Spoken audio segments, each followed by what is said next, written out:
Thank you. Senator Thune. Thank you, Madam Chair, for holding this important hearing today and to examine FAA's implementation of the Aircraft Certification, Safety, and Accountability Act. I hope that today's hearing will provide a thorough understanding of FAA's progress in implementing this important legislation, as well as any opportunities to build on that progress in the upcoming FAA reauthorization. The centralization of the Organization Designation Authorization Office created by the FAA Reauthorization Act of 2018 and improved under the Aircraft Certification, Safety, and Accountability Act was crucial to improving the consistency of manufacturer oversight nationwide. Unfortunately, the FAA is nearly 2 years behind schedule in forming an expert review panel to examine ODA holders and provide recommendations as required by the certification bill. Separate ODA expert review panel was also convened in 2021 pursuant to a requirement from the 2018 FAA reauthorization. So, Mr. Nolen, could you describe for us how the FAA will ensure the new panel's work is complementary to the recommendations of the previous expert panel?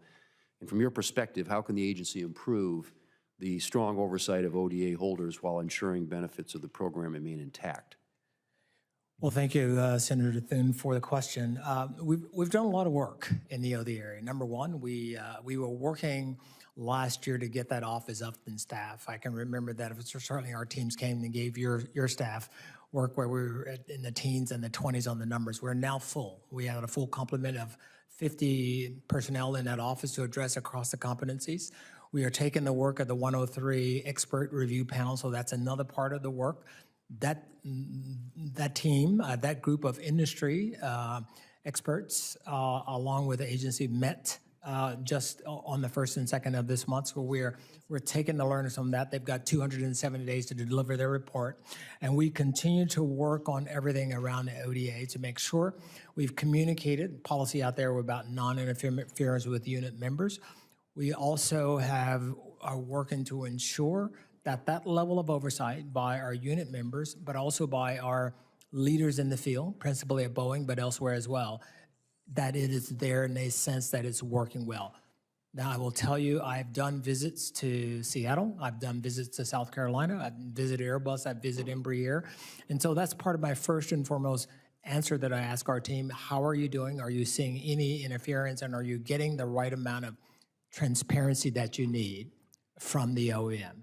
And overwhelming, the answer to that has been yes. Doesn't mean we're claiming victory, but we certainly made a lot of progress in this regard. As I mentioned at the hearing last week on February 8th, Senator Warner and I introduced the Increasing Competitiveness for American Drones Act, which directs FAA to establish a regulatory framework for beyond visual line of sight UAS operations. I believe that a clear framework for such operations is critical to the safety and efficiency of the NAS. And I intend to work with the chair and ranking member to integrate this legislation into any FAA reauthorization bill.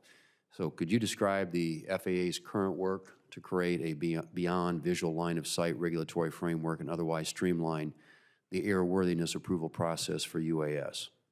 Yes, sir. Thank you for the question. As you're aware, we stood up a beyond BVLOS, Beyond Visual Line of Sight ARC, Aviation Rulemaking Committee.